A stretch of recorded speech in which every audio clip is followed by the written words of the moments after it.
اون چیه؟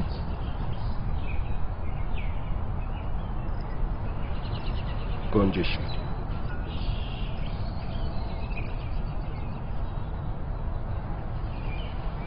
اون چیه؟ گفتم که گنجشک.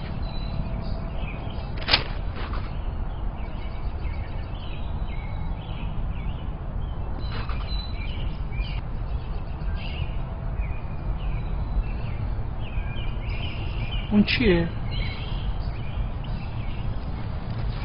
پدر اون یه گنجشکه. گنجشک. اون چیه؟ چند بار بهت بگم یه گنجشکه، چرا نمیفهمی؟ کجا میری؟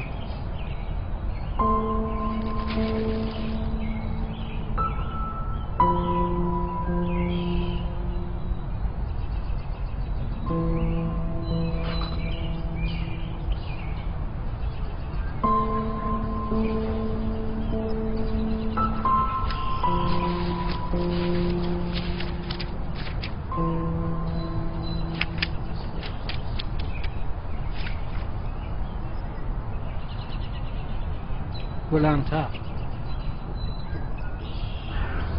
امروز پسر کوچک من که چند روز پیش 3 سالش شد همراه من در پارک نشسته بود که یک گنجشک جلوی ما نشست.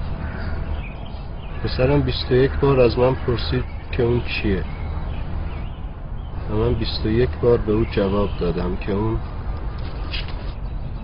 گنجشکه.